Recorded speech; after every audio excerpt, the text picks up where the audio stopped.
नमस्कार सभी लोगों को। उत्कर्ष ऐप में आप सब लोगों का स्वागत है। तो देखिए, हम बात कर रहे थे वन्य जीवों की और वन्य जीवों के संरक्षण के लिए कौन कौन से कानून या कौन कौन सी परियोजनाएं शुरू की गई हैं।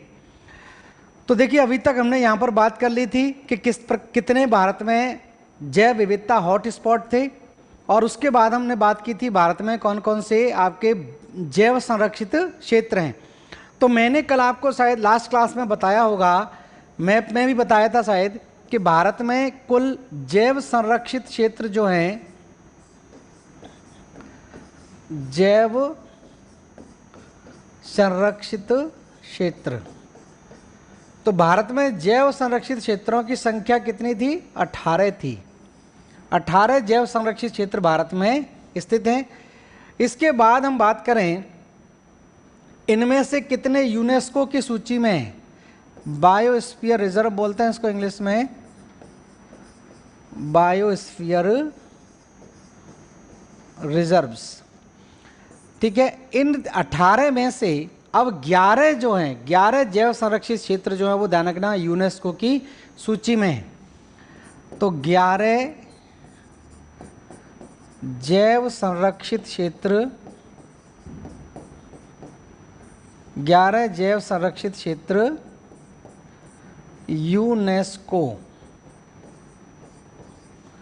यूनेस्को की सूची में शामिल किए गए। यूनेस्को की सूची में शामिल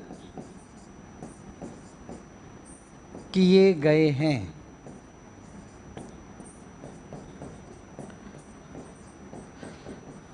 ठीक है, अब प्रश्न यहां पर यह आता है कि कौन कौन से शामिल हैं।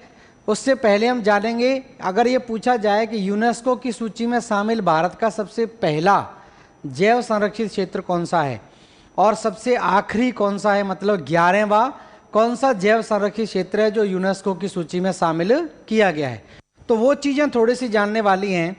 तो यहां पर लिख लें, यूनेस्को की सूची में शामिल,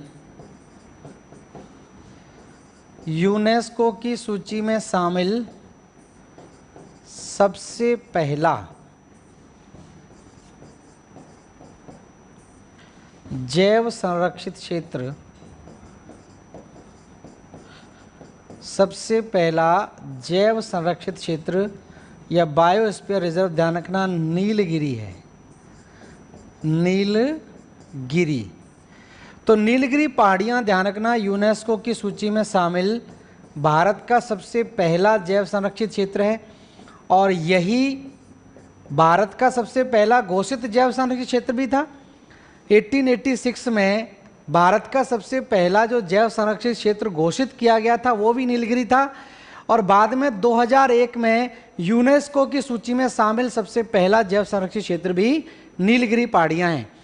तो यूनेस्को की सूची में शामिल सबसे पहला जैव संरक्षित क्षेत्र ध्यान रखना नीलगिरी पहाड़ियाँ हैं। और आखिरी की बात करें, यूनेस्को की सूची में शामिल अंतिम जैव संरक्षित क्षेत्र बायोस्फीयर रिजर्व, सबसे अंतिम या 11वां जैव संरक्षित क्षेत्र जो हाल ही में शामिल किया गया है वो है कंचनजंगा। तो ध्यान रखना, कंचनजंगा यूनेस्को की सूची में शामिल सबसे आखिरी जैव संरक्षित क्षेत्र कहलाता है। अब कौन कौन यूनेस्को की सूची में शामिल है उसको एक मैप पर हम फटाफट से देख लेते हैं, फिर उसके बाद मैं आपको बताऊंगा ट्रिक, कौन सी ट्रिक के अनुसार आप सारे के सारे जैव संरक्षित क्षेत्र को याद रख सकते हैं। एक ही लाइन में आप सारे के सारे को याद कर लेंगे आसानी से। तो देखिए, यहां से हम बात करें,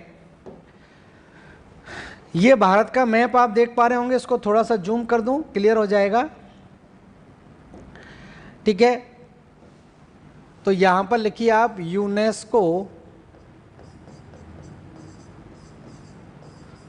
यूनेस्को की सूची में शामिल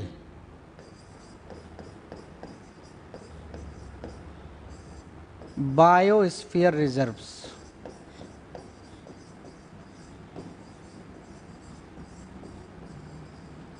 यूनेस्को की सूची में शामिल जैव संरक्षित क्षेत्र कौन कौन से हैं उनकी हम बात करेंगे पहले मैप पर और फिर हमको लिख लेंगे। तो देखिए, पहली चीज़ तो आप जान लीजिए, सबसे पहला जो शामिल किया गया है वो यहाँ पर है, इस जगह पर है। इसको हम बोलते हैं नीलगिरी पहाड़ियाँ, नीलगिरी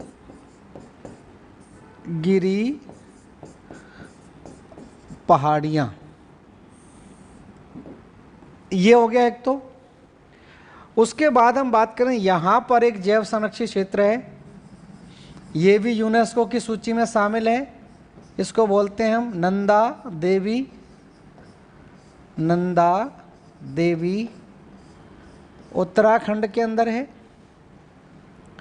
कंचनजंगा को भी शामिल कर लिया गया है, तो ये भी लिख लेते हैं यहाँ पर, कंचनजंगा। कंचनजंगा भी यूनेस्को की सूची में शामिल है और ये पड़ता है कहाँ पर, सिक्किम में। ठीक है। उसके बाद शिलोंग के पठार की सबसे ऊंची चोटी कौन सी है? शिलोंग के पठार की सबसे ऊंची चोटी कौन सी है, अगर कभी भी पूछा जाए तो तुरंत आपके दिमाग में आ जाना चाहिए, क्योंकि ये यूनेस्को की सूची में शामिल है। इसको बोलते हैं नोकरेक। तो नोकरेक कहाँ पर है? मेघालय के अंदर है। तो ये भी यूनेस्को की सूची में शामिल हो गया। 4 हो गए। ठीक है, नंदा देवी हो गया उत्तराखंड में, कंचनजंगा सिक्किम में, नोकरेक मेघालय में, और नीलगिरी पहाड़ियाँ ध्यान रखना 3 राज्यों में आती है, कर्नाटक, केरल और तमिलनाडु के अंदर। ठीक है। उसके बाद हम बात करें, यहाँ पर एक डेल्टाई क्षेत्र पड़ता है इस क्षेत्र में, तो इसको भी यूनेस्को ने, क्योंकि ये जैव विविधता वाला क्षेत्र भी है, तो इसको बोलते हैं हम सुंदरवन। तो सुंदरवन जो पश्चिमी बंगाल के अंदर पड़ता है, इसको भी यूनेस्को ने अपनी सूची में, विश्व धरोहर की सूची में शामिल किया है। अब यहाँ पर देखें, ये उड़ीसा है और उड़ीसा के अंदर यहाँ पर एक और जैव संरक्षित क्षेत्र पड़ता है, इसको बोलते हैं सिंपलीपाल। सिंपलीपाल, तो सिंपलीपाल उड़ीसा के अंदर आपका पड़ता है, इसको भी यूनेस्को ने अपनी सूची में शामिल किया है। ठीक है। तो यहाँ पर 2 और जुड़ गए, सुंदरवन और सिंपलीपाल। ठीक है। उसके बाद हम बात करें मध्य प्रदेश की, तो मध्य प्रदेश में 2 जैव संरक्षित क्षेत्र हैं जो यूनेस्को की सूची में शामिल हैं। एक है पंचमढ़ी और दूसरा है अचानक मार अमरकंटक। ठीक है। तो 3 जैव संरक्षित क्षेत्र थे, इसमें से 2 यूनेस्को की सूची में शामिल हैं। तो ये मध्य प्रदेश के अंदर पड़ते हैं, एमपी लिख देता हूँ, मध्य प्रदेश। ठीक है। उसके बाद अंडमान निकोबार द्वीप समूह है, और अंडमान निकोबार द्वीप समूह में आखिरी द्वीप है, इसको बोलते हैं ग्रेट निकोबार। तो इस ग्रेट निकोबार को भी यूनेस्को ने अपनी सूची में शामिल किया है। ये भी एक जैव संरक्षित क्षेत्र है। तो एक ये हो गया।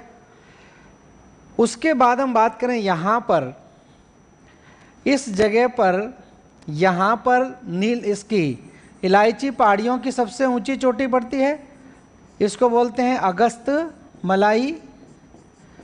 तो अगस्त मलाई को भी यूनेस्को ने क्या किया है, अपनी सूची में शामिल कर लिया है। तो केरल के अंदर अगस्त मलाई, और उसके बाद आ जाए तमिलनाडु में। तमिलनाडु में यहाँ पर पड़ती है मन्नार की खाड़ी। मन्नार की खाड़ी।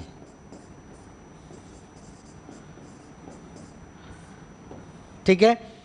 तो ये जैव संरक्षित क्षेत्र हैं। देखिए 11 हो गए कि नहीं? एक तो हो गया नंदा देवी, दूसरा कंचनजंगा, तीसरा नोकरेक, चौथा सुंदरबन, 5वां सिंपलीपाल, 6वां और 7वां पंचमढ़ी, और अचानक मार अमरकंटक, 8वां निकोबार हो गया, 9वां मन्नार की खाड़ी, 10वां अगस्त मलाई और 11 हो गया नीलगिरी पहाड़ियां। तो ये 11 जैव संरक्षित क्षेत्र हैं यूनेस्को की सूची में।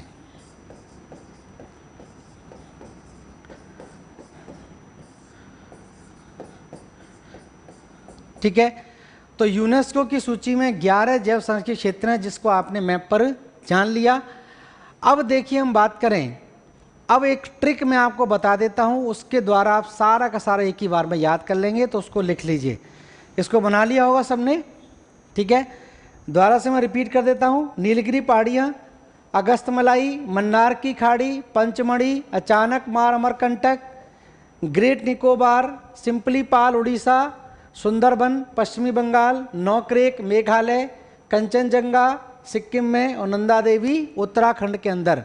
ये भारत के प्रमुख जैव संरक्षित क्षेत्र हैं जो यूनेस्को की सूची में शामिल हैं। तो ध्यान रखना, मैं इनको क्यों ज़्यादा फोकस कर रहा हूँ, क्यों इनकी ट्रिक भी मैंने आप लोगों के लिए बनाई है सुविधा के लिए। उसका मेन पर्पज़ यही है कि यहाँ से प्रश्न आपका इस तरह से पूछा जाता है, 4 जैव संरक्षित क्षेत्रों के नाम दे देंगे और आपसे पूछेंगे निम्नलिखित में से कौन सा जैव संरक्षित क्षेत्र यूनेस्को की सूची में शामिल नहीं है। 4 जैव संरक्षित क्षेत्र दे देंगे, ध्यान रखना सीटेट वाले बच्चे खासकर ध्यान दें। 4 जैव संरक्षित क्षेत्र दे देंगे और आपसे पूछेंगे निम्नलिखित में से कौन सा यूनेस्को की सूची में शामिल नहीं है। 3 शामिल होंगे, उसमें से एक शामिल नहीं होगा, वही आपका ऑप्शन होगा। तो इसको याद रखने का सबसे सिंपल तरीका है, देखिए यहाँ पर एक लाइन आपको याद रखनी है, नानी। नानी को तो सब जानते होंगे। नानी ने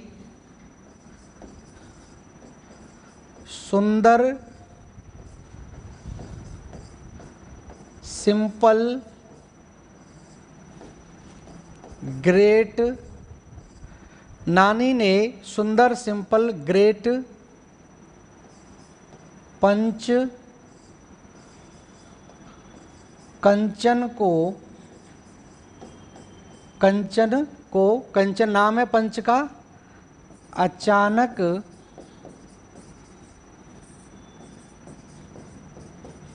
अगस्त में मना कर दिया। बस इतना याद रखना है आपको।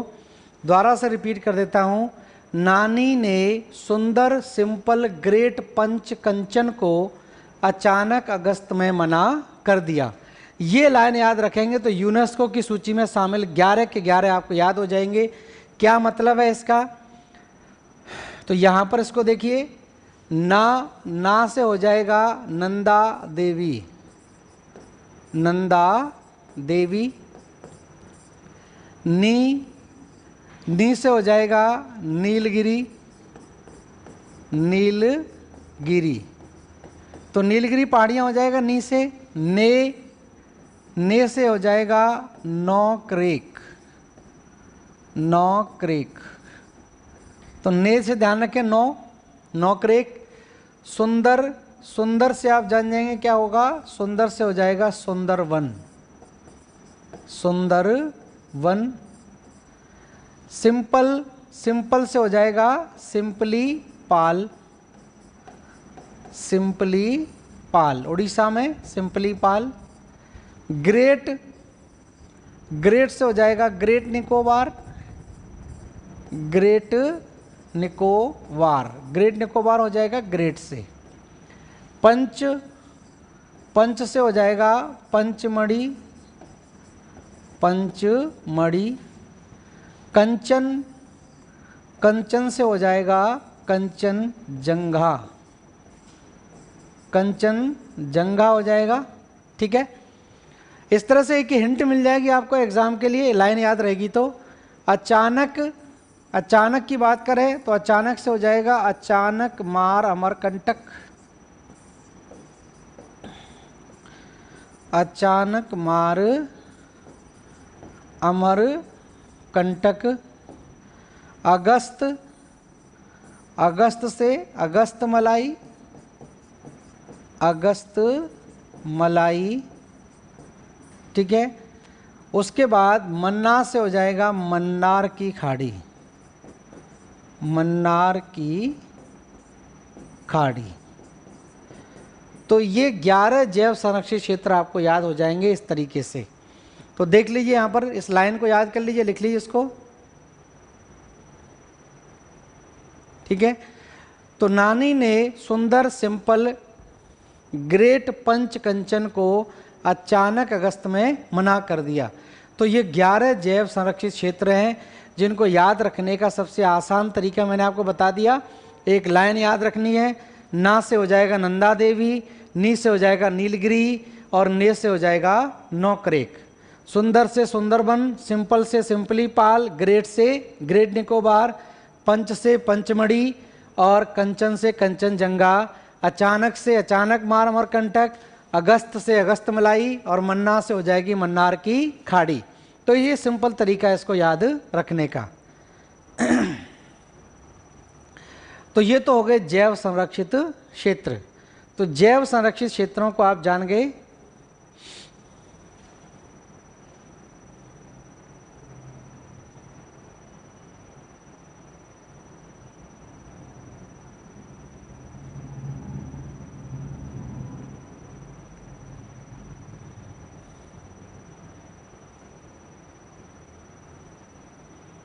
ठीक है, तो इस तरह से इसको जरूर ध्यान रखें।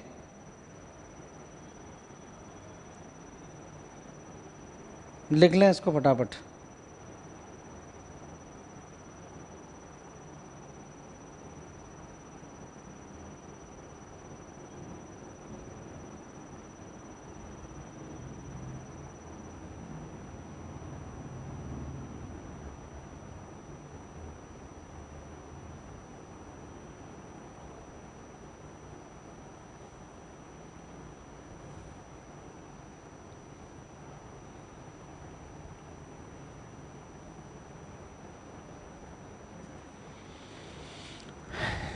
ठीक है,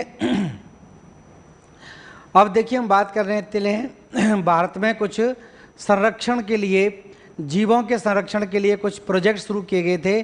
तो भारत का वन्य जीव संरक्षण अधिनियम जब लागू हुआ तो उसके बाद भारत में कई सारे जीवों को संरक्षण दिया गया।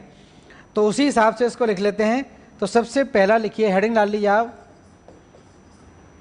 वन्य जीव संरक्षण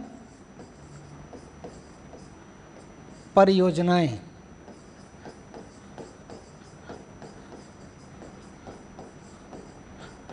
वन्य जीव संरक्षण परियोजनाएं। तो वन्य जीव संरक्षण परियोजनाओं की देखिए बात करें तो जब भारत में वन्य जीव अधिनियम बना दिया गया, जीव जंतुओं को संरक्षण देने के लिए कानून बना दिया गया सरकार के द्वारा, तो फिर भारत में जो जीवों की संख्या कम होती चली जा रही थी, उसके लिए भारत ने क्या किया, कुछ परियोजनाएं शुरू की, कुछ प्रोजेक्ट शुरू किए। तो वो डायरेक्ट आपके एग्जाम में पूछे जाते हैं और कभी कभार क्रम में लगाने के लिए भी पूछ लेते हैं कि कौन सा सही क्रम यहाँ पर बताइए। तो देखिए यहाँ पर कुछ की बात करें, जैसे सबसे पहले भारत में एक परियोजना शुरू की गई, इसको बोलते हैं हम शेर परियोजना। शेर परियोजना या प्रोजेक्ट लॉइन। प्रोजेक्ट लॉइन शुरू किया गया। तो देखिए आपको पता ही है कि अफ्रीका के बाद जो एशियाई शेर हैं या शेरों का एकमात्र प्राकृतिक आवास है वो गुजरात का गिर राष्ट्रीय पार्क है। तो अफ्रीका के अलावा आप देखेंगे पूरे एशिया में कहीं भी शेर नहीं पाए जाते, पूरे एशिया में लॉयन कहीं नहीं पाए जाते हैं। लॉयन का एशिया में एकमात्र प्राकृतिक आवास है वो है गुजरात का गिर राष्ट्रीय पार्क। तो गिर राष्ट्रीय पार्क जो गुजरात का है उसको यहाँ पर क्या किया गया, संरक्षित किया गया, किसके लिए, लॉयन के लिए। तो लॉयन के लिए जाना जाता है गिर, गुजरात का गिर राष्ट्रीय पार्क। तो वही चीज़ यहाँ पर लिख लें। तो शेर परियोजना 1972, 1972 में सबसे पहले ये परियोजना शुरू की गई। तो लिख लिए यहाँ पर अफ्रीका के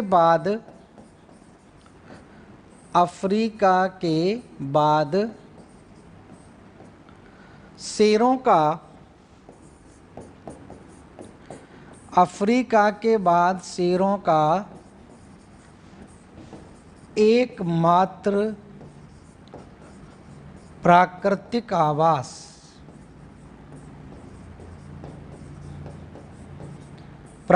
आवास गुजरात का गिर राष्ट्रीय पार्क है। गुजरात का गिर राष्ट्रीय पार्क है। तो इस राष्ट्रीय पार्क को किसके लिए संरक्षित किया गया? लॉयन के लिए संरक्षित किया गया, शेरों के लिए इसको सुरक्षित रखा गया है। तो ध्यान रखना, गुजरात का गिर राष्ट्रीय पार्क किसके लिए जाना जाता है? एशियाई शेर के लिए। ठीक है, तो एशियाई शेरों के लिए जाना जाता है, एशियाई बब्बर शेर जिसको बोलते हैं। तो एशियाटिक लॉयन के लिए अगर पूछा जाए कि भारत में कौन सा राष्ट्रीय पार्क है, तो गिर राष्ट्रीय पार्क। ठीक है,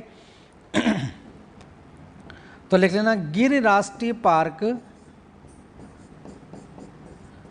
गिर राष्ट्रीय पार्क एशियाई शेरों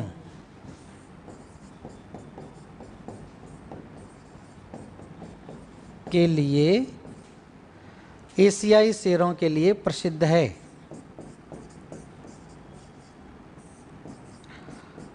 ठीक है, तो एशियाई शेरों के लिए जाना जाता है गुजरात का गिर राष्ट्रीय पार्क। तो पहली चीज तो ध्यान रखें 1972 की परियोजना, शेर परियोजना। उसके बाद हम बात करें, पूछा जाएगा आपसे कि भारत में प्रोजेक्ट टाइगर, क्योंकि टाइगर को लेकर मुहिम चल रही थी काफ़ी, और इसी साल में आपको पता होगा टाइगर की गिनती भी की गई है। और आपसे पूछा जाएगा कि भारत में जो टाइगरों की गिनती की गई है कुल संख्या कितनी है, क्योंकि संख्या मोदी जी के द्वारा जारी की गई थी। एक वीडियो भी डाला था जो काफ़ी चर्चा में रहा था मोदी जी ने, तो वो इस वजह से पूछा जा सकता है। तो 1972 के बाद 1973 में एक और परियोजना शुरू की जाती है, इसको हम बोलते हैं बाघ परियोजना। बाघ परियोजना या प्रोजेक्ट टाइगर। बाघ परियोजना या प्रोजेक्ट टाइगर इसको कहा जाता है। तो प्रोजेक्ट टाइगर से प्रश्न आपका 100% पूछा जा सकता है। 1973 में ये परियोजना शुरू की गई, 1973 में ये परियोजना शुरू की गई। तो 1973 में केवल भारत में 9 बाघ परियोजनाएं शुरू की गई थी, 9 टाइगर प्रोजेक्ट थे, 9 टाइगर रिजर्व थे, जिनकी संख्या बढ़कर अब कितनी हो गई है? जिनकी संख्या बढ़कर अब 51 हो गई है। तो 51 जो है वो संख्या इनकी हो चुकी है।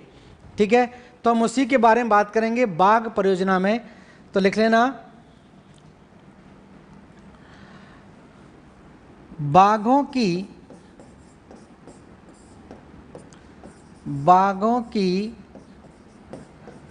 निरंतर घटती हुई संख्या को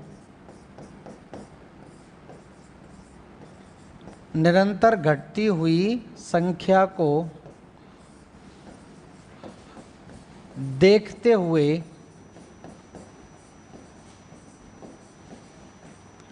निरंतर घटती हुई संख्या को देखते हुए 1973 में बाघ परियोजना की शुरुआत की गई।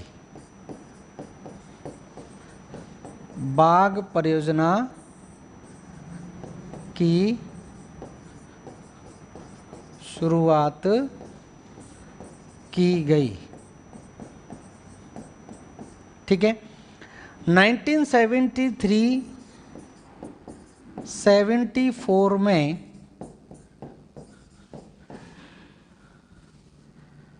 कुल 9 टाइगर रिजर्व थे, जिनकी संख्या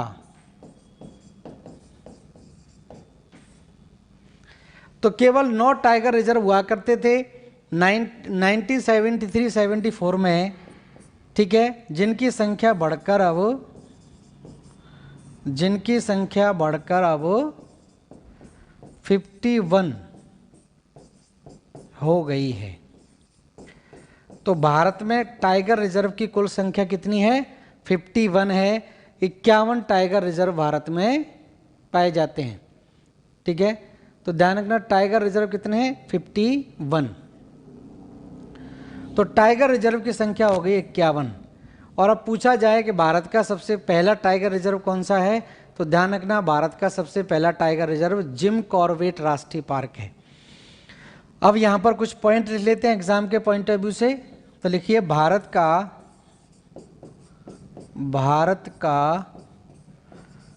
प्रथम टाइगर रिजर्व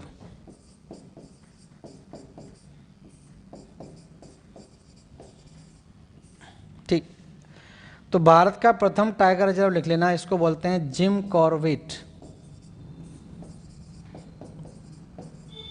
कॉर्बेट राष्ट्रीय पार्क, जिसका पहले नाम हुआ करता था हैली राष्ट्रीय पार्क। तो जिम कॉर्बेट राष्ट्रीय पार्क या हैली राष्ट्रीय पार्क इसको पहले बोलते थे।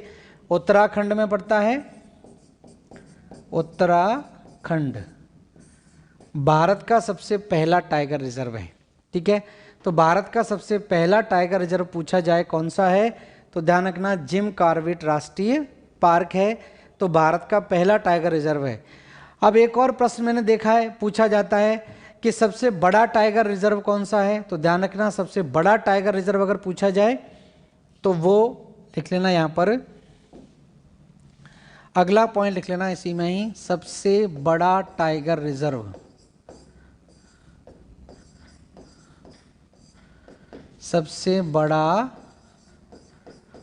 Tiger reserve. तो सबसे बड़ा टाइगर रिजर्व ध्यान रखना कौन सा है, इसको ध्यान रखना नागार्जुन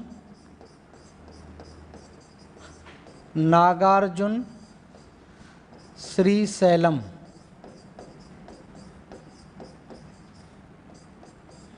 टाइगर रिजर्व।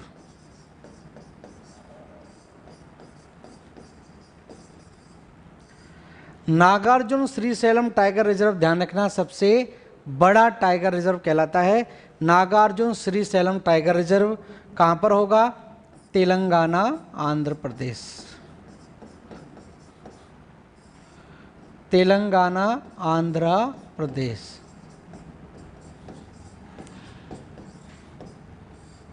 ठीक है, तो भारत का सबसे बड़ा tiger reserve Nagarjuna Srisailam tiger reserve कहलाता है, जो तेलंगाना और आंध्र प्रदेश की सीमा पर स्थित है। और यहीं से एक और प्रश्न बन जाएगा जो आपके दिमाग में बन भी रहा होगा, सबसे छोटा टाइगर रिजर्व, सबसे छोटा टाइगर रिजर्व। तो सबसे छोटा टाइगर रिजर्व अगर पूछा जाए तो ध्यान रखना सबसे छोटा टाइगर रिजर्व है, इसको बोलते हैं बोर टाइगर रिजर्व।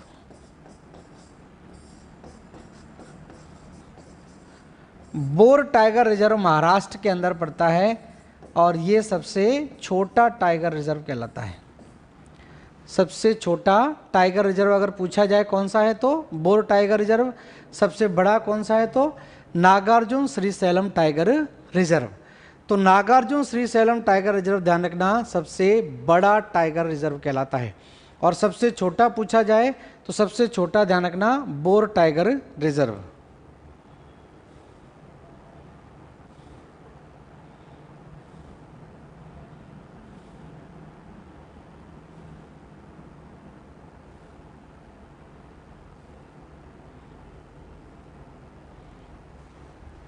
ठीक है, अब नेक्स्ट क्वेश्चन बनता है भारत में टाइगरों की कुल संख्या, भारत में बाघों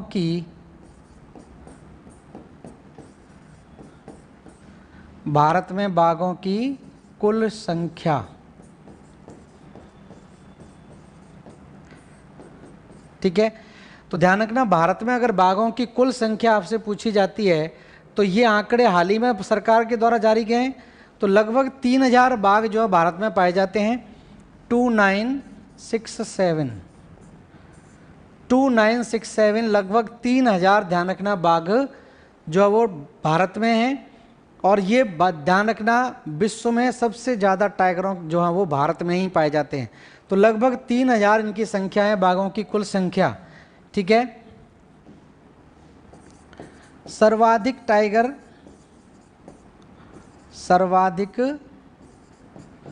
बाघों की संख्या किस राज्य में है, ये भी प्रश्न बनता है। तो सर्वाधिक बाघों की संख्या ध्यान रखना मध्य प्रदेश में है। मध्य प्रदेश के बाद अगर कोई राज्य पूछा जाए तो वो है कर्नाटक। तो टाइगर की सबसे ज़्यादा संख्या ध्यान रखना मध्य प्रदेश में है, इसीलिए मध्य प्रदेश को टाइगर प्रदेश भी कहा जाता है। मध्य प्रदेश को टाइगर प्रदेश भी बोल देते हैं। तो सर्वाधिक बाघों की संख्या पूछी जाए किस राज्य में है, तो ध्यान रखना मध्य प्रदेश के अंदर है। अब देखिए कौन कौन से बाघ हैं, कौन कौन से टाइगर रिजर्व हैं किस किस राज्य में। तो मैप के आधार पर भारत के प्रमुख टाइगर रिजर्व को हम यहाँ पर जान लेते हैं। तो प्रमुख टाइगर रिजर्व,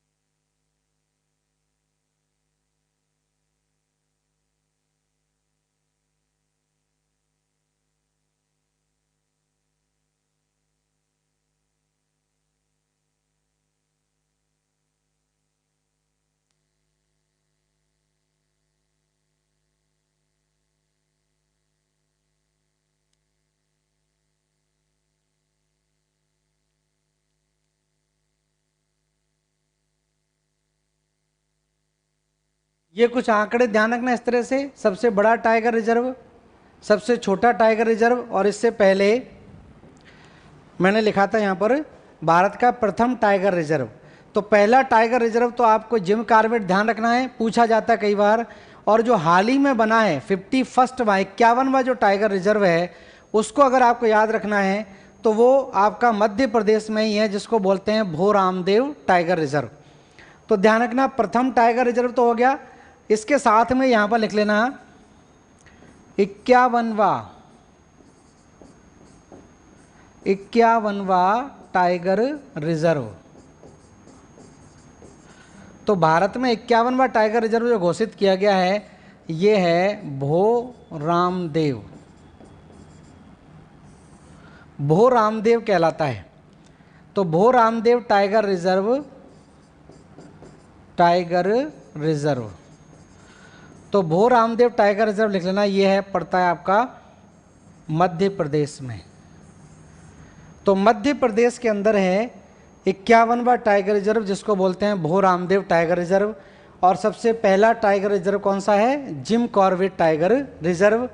और इसके बाद मैंने बात की थी कि भारत का सबसे बड़ा टाइगर रिजर्व कौन सा है, तो नागार्जुन श्रीशैलम टाइगर रिजर्व है। और सबसे छोटा टाइगर रिजर्व कौन सा है, तो बोर टाइगर रिजर्व है जो महाराष्ट्र के अंदर पड़ता है। भारत में बाघों की कुल संख्या कितनी है, 2967 है। सब सर्वाधिक बाघों की संख्या ध्यान रखना मध्य प्रदेश में है और दूसरे नंबर पर है कर्नाटक। तो इस तरह से ध्यान रखना है बाघों के बारे में। अब हम बात करें प्रमुख टाइगर रिजर्व की, तो हेडिंग डाल लीजिए हम भारत के प्रमुख टाइगर रिजर्व।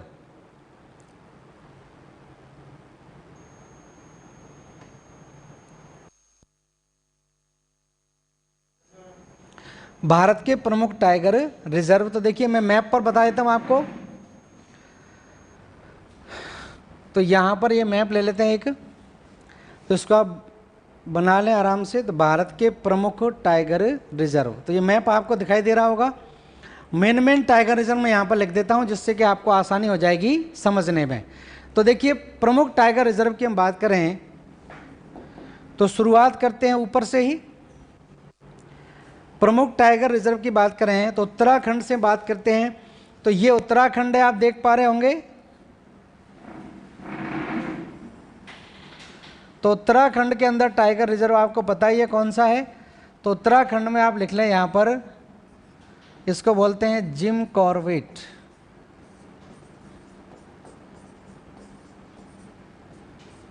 जिम कॉर्बेट आपका हो जाएगा कहाँ पर, उत्तराखंड के अंदर जो सबसे पहला टाइगर रिजर्व है जिम कॉर्बेट।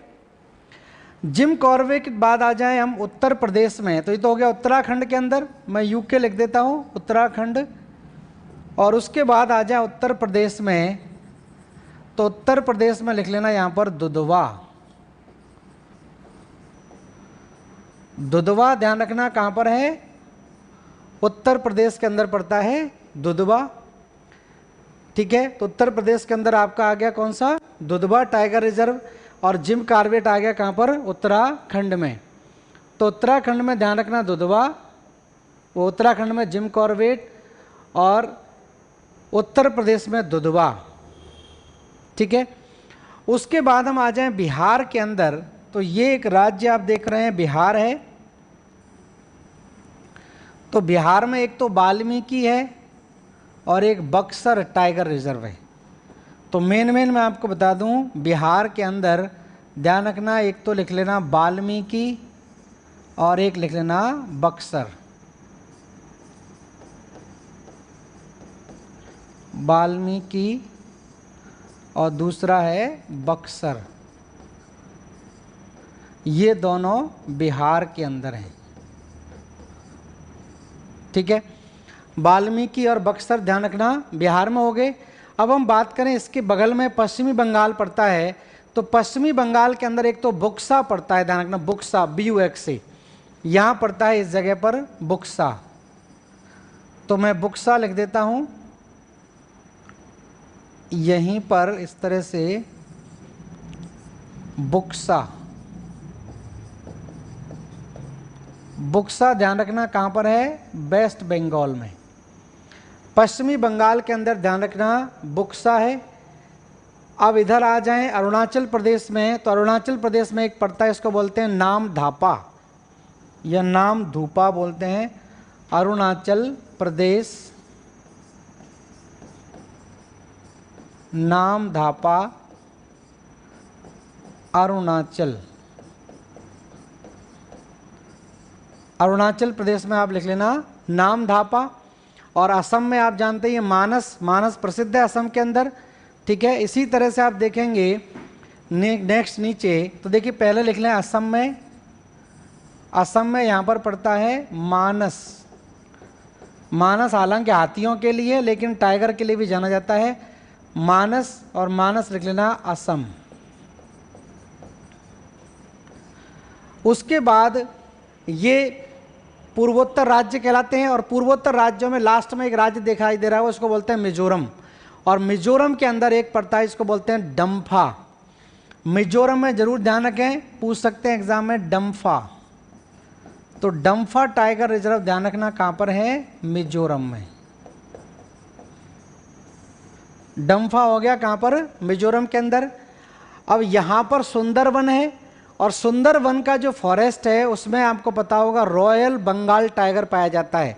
तो रॉयल बंगाल टाइगर के लिए जाना जाता है पश्चिमी बंगाल में सुंदरबन। तो ध्यान रखना, एक तो आपका बक्सा है, बुक्सा पश्चिमी बंगाल में ऊपर, और यहाँ पर ध्यान रखना एक और पड़ता है, इसको बोलते हैं सुंदरवन।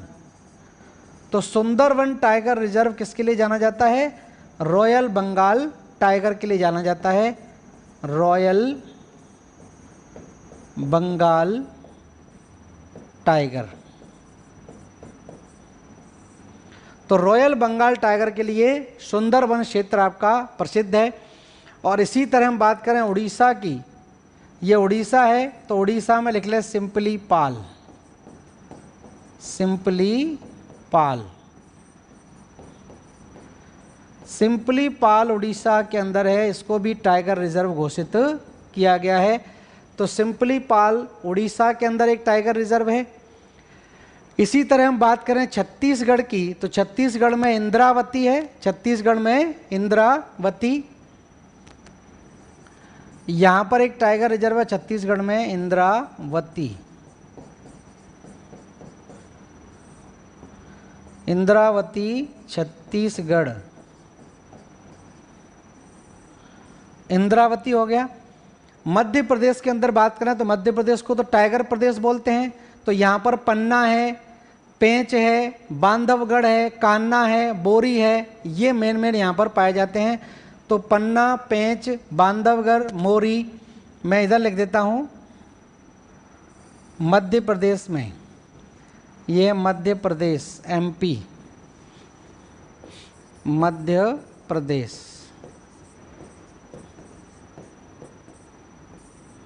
तो मध्य प्रदेश के अंदर जो टाइगर रिजर्व है इनमें पन्ना,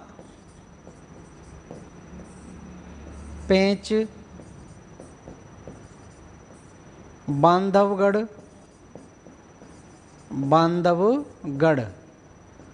ये राष्ट्रीय पार्क भी हैं। बांधवगढ़ है, बोरी,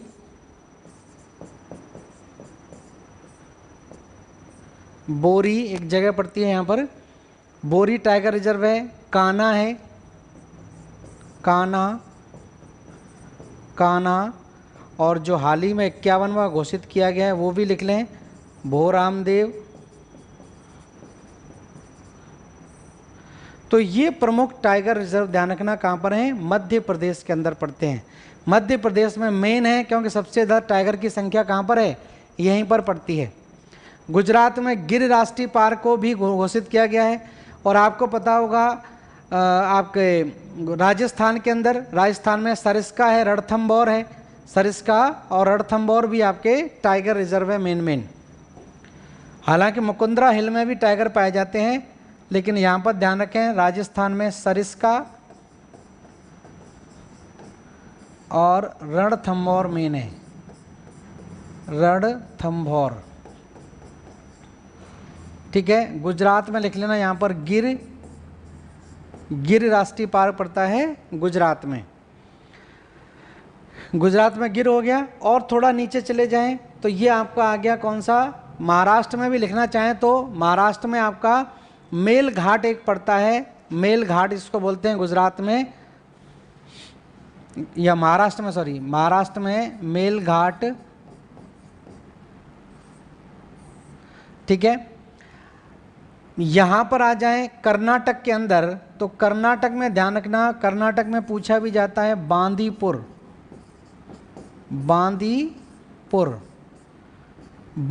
ध्यान रखना आपको, कर्नाटक के अंदर पड़ता है बांदीपुर। तो कर्नाटक में बांदीपुर ध्यान रखना। एक भद्रा ध्यान रखना, बांदीपुर है और एक और है भद्रा, ये दोनों कर्नाटक। इधर चले जाएं, आंध्र प्रदेश और इसमें तेलंगाना की सीमा पर लिख लें नागार्जुन श्रीशैलम, ठीक है। तो नागार्जुन श्रीशैलम आप देख रहे हैं। उसके बाद केरल में लिख लें, केरल में महत्वपूर्ण है पेरियार, केरल के अंदर एक टाइगर रिजर्व है। और तमिलनाडु की हम बात करें तो तमिलनाडु में मेन जो आपका है उसमें जो मुथुमलाई है, माकुर्ती है, वो जो हैं वो आपके राष्ट्रीय पार्क भी हैं, ठीक है। तो ये ध्यान रखें इस तरह से। तो ये मेन राष्ट्र हैं, सारे के सारे 51 नहीं हैं, लेकिन मेन ध्यान रखें कौन कौन से हैं। तो मैं यहाँ पे हेडिंग डाल देता हूँ, प्रमुख टाइगर रिजर्व।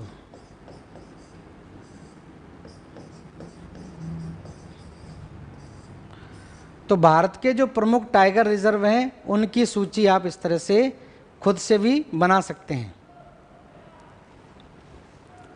बना ली इसको फटाफट।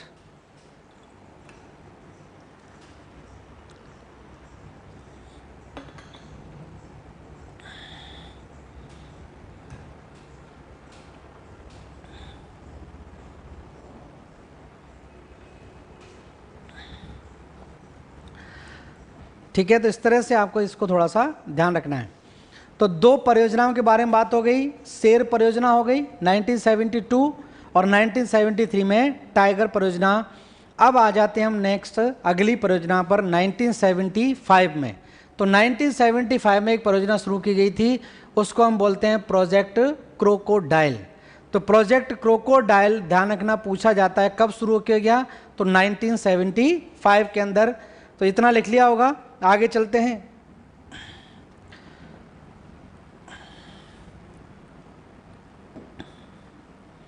अब नेक्स्ट हम बात करते हैं, यहां पर लिखिए आप प्रोजेक्ट क्रोकोडाइल। तो तीसरा प्रोजेक्ट यहां पर शुरू करते हैं आगे, इसको बोलते हैं प्रोजेक्ट क्रोकोडाइल। तो घड़ियाल और मगरमच्छ की जनसंख्या में जब गिरावट आ गई, इनके प्रजनन केंद्रों में जब कमी हो गई, तो इसकी शुरुआत की गई 1975 में। ठीक है, तो घड़ियाल और मगरमच्छ की जब गिरती हुई संख्या को देखा गया, तो इनकी प्रजनन के जो क्षमता, प्रजनन केंद्र हैं, मतलब प्रजनन के लिए जो स्थान चाहिए इनको, वो बढ़ाने के लिए, तो ध्यान रखना प्रोजेक्ट क्रोकोडाइल शुरू किया गया। इसको बोलते हैं मगरमच्छ या घड़ियाल परियोजना। घड़ियाल परियोजना, दोनों एक ही परिवार के सदस्य हैं, बस थोड़ी शक्ल सूरत अलग होती है। ठीक है, घड़ियाल का मुंह थोड़ा ज़्यादा लंबा होता है, मगरमच्छ का थोड़ा सा चापाकार होता है। तो घड़ियाल और मगरमच्छ परियोजना शुरू की गई। तो इस परियोजना के तहत यहाँ पर 3 क्षेत्र चिन्हित किए गए जो इम्पोर्टेंट है। तो सबसे पहला तो ध्यान रखें टीकटपाड़ा,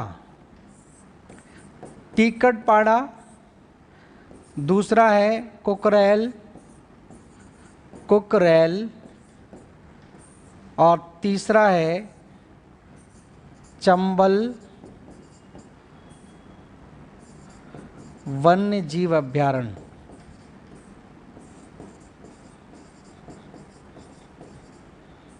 ये 3 क्षेत्र जो हैं वो मगरमच्छ और घड़ियाल की जनसंख्या को बढ़ाने के लिए चुने गए हैं। टीकटपाड़ा, ठीक है, दिमाग में आ रहा हुआ कहाँ पर पड़ता है, तो इसको जान लेते हैं।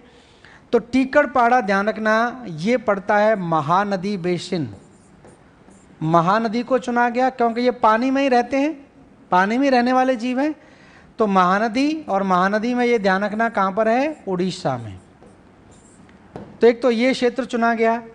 कुकरेल, कुकरेल शब्द कई बार उत्तर प्रदेश पीसीएस में पूछा गया है, क्योंकि ये कहाँ पर है, गोमती नदी के किनारे है, लखनऊ के पास गोमती नदी के किनारे पड़ता है। और ये कहाँ पर आ जाएगा फिर, उत्तर प्रदेश में। ठीक है, और बात आती है चंबल वन्य जीव अभ्यारण्य, तो ये चंबल नदी पर ही हो जाएगा। ठीक है, चंबल नदी में, चंबल नदी। और आपसे पूछा भी जाए कि चंबल वन्यजीव अभ्यारण्य कौन से राज्य में पड़ता है, ठीक है, तो आपके दिमाग में आ रहा होगा राजस्थान, लेकिन चंबल वन्यजीव अभ्यारण्य ध्यान रखना कहाँ पर पड़ता है, मध्य प्रदेश में, मध्य प्रदेश।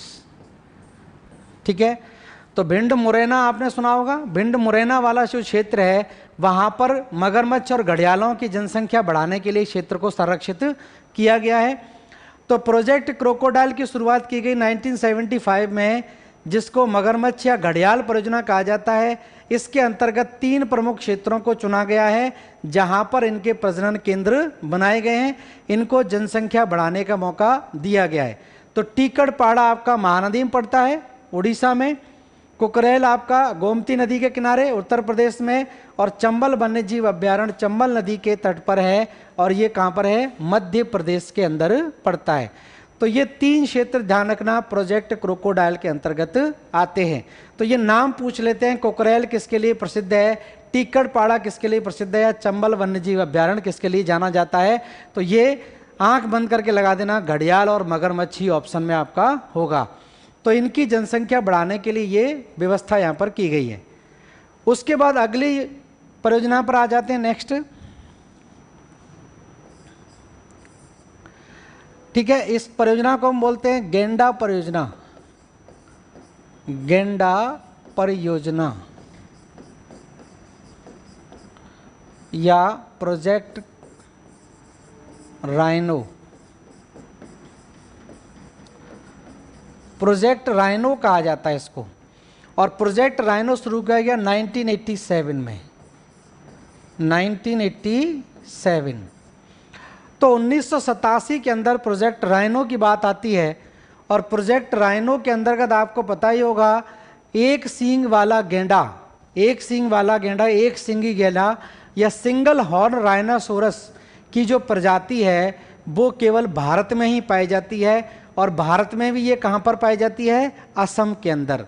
असम और पश्चिमी बंगाल का जो दलदली क्षेत्र है उसी भाग में ये सबसे ज़्यादा मात्रा में पाए जाते हैं। बाकी एक सींग वाला गेंडा दुनिया में कहीं और नहीं पाया जाता है।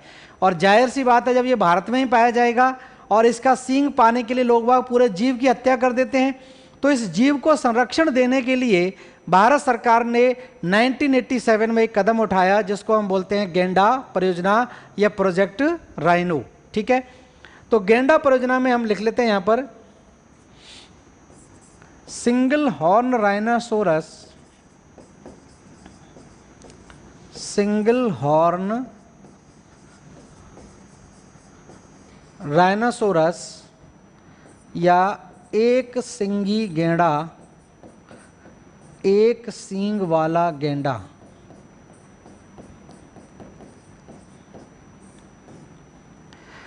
केवल भारत में पाया जाता है, केवल भारत में पाया जाता है।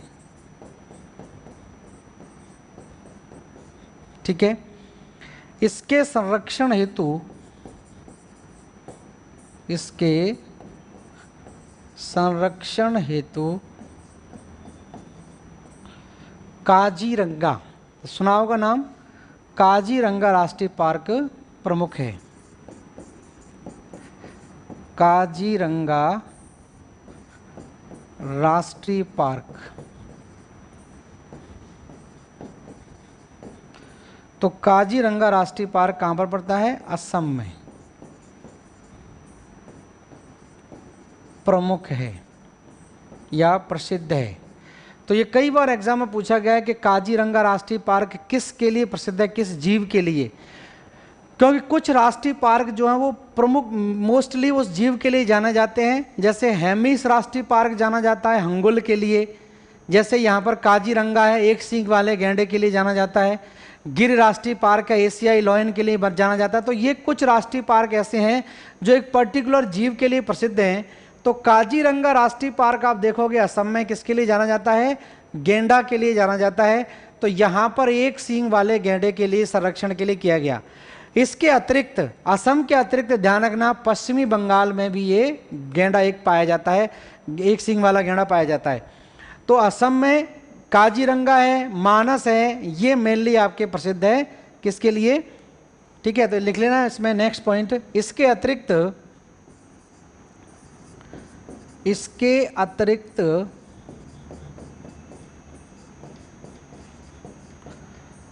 अतिरिक्त मानस राष्ट्रीय पार्क असम तथा जलडपरा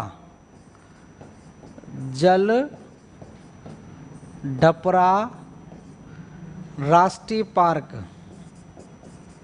पश्चिमी बंगाल में भी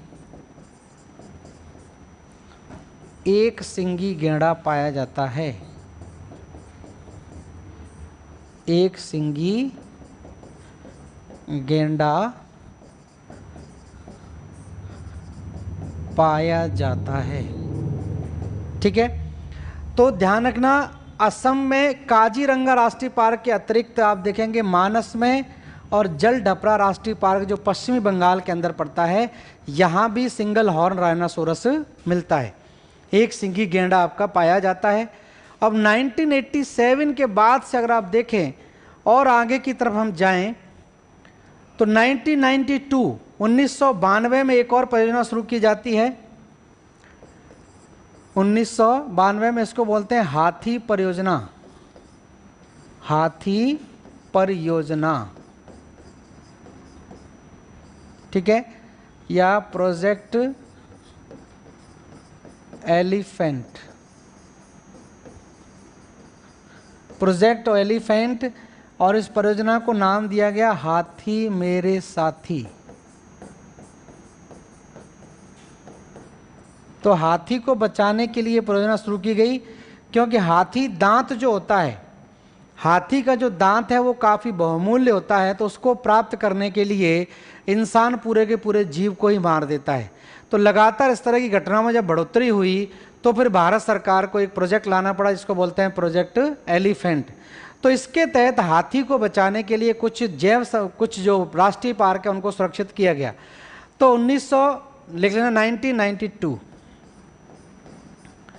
1992 में ये परियोजना आती है, ठीक है।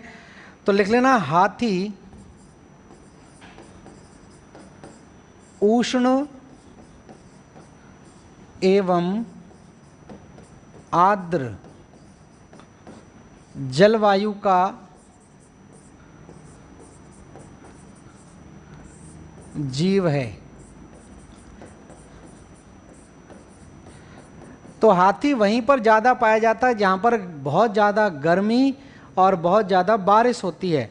तो उष्ण और आर्द्र जलवायु का ये जीव है, और इसी वजह से हाथी जो है वो ध्यान रखना भारत में, दक्षिण भारत में और असम राज्य में सर्वाधिक मात्रा में पाए जाते हैं, ठीक है।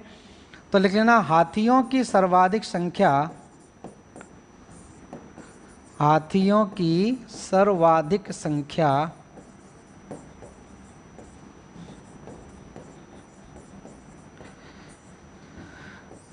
दक्षिण भारत तथा असम में पाई जाती है। असम में पाई जाती है, ठीक है। तो ब्रह्मपुत्र घाटी वाला क्षेत्र है, असम, अरुणाचल प्रदेश, इन क्षेत्रों में ये हाथी जो है सबसे ज़्यादा पाए जाते हैं। तो इसके लिए जो संरक्षित हैं, तो ध्यान रखना मानस राष्ट्रीय पार्क, मानस राष्ट्रीय पार्क कहाँ पर है? असम में। इसके अलावा बांदीपुर राष्ट्रीय पार्क, बांदीपुर राष्ट्रीय पार्क ध्यान रखना कर्नाटक, और पेरियार राष्ट्रीय पार्क, पेरियार राष्ट्रीय पार्क केरल में हाथी के लिए प्रसिद्ध है, हाथी के संरक्षण हेतु प्रसिद्ध है, ठीक है। तो हाथी के संरक्षण के लिए इन जगहों पर ध्यान रखना मेन आपके राष्ट्रीय पार्क सुरक्षित किए गए हैं। मानस असम में, बांदीपुर आपका कर्नाटक में, और पेरियार राष्ट्रीय पार्क केरल के अंदर पड़ता है। और अगर पूछा जाए कि हाथियों की सर्वाधिक संख्या किस राज्य के अंदर है, तो ध्यान रखना हाथियों की सबसे ज़्यादा संख्या कर्नाटक में है, उसके बाद असम है, और उसके बाद केरल का नंबर आता है। तो ध्यान रखना यहाँ पर मैं लिख देता हूँ हाथियों की सर्वाधिक संख्या, हाथियों की सर्वाधिक संख्या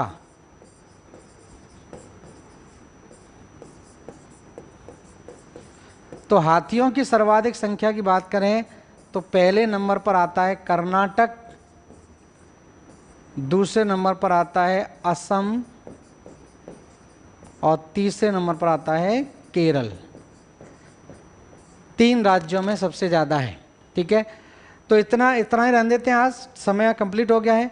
नेक्स्ट क्लास में आगे कुछ और परियोजनाओं के बारे में बात करेंगे, जैसे कछुए की एक परियोजना शुरू की गई थी, डॉल्फिन के लिए भी परियोजना शुरू की गई थी, तो वो हम कल बात करेंगे। तब तक के लिए नमस्कार सभी लोगों को, धन्यवाद।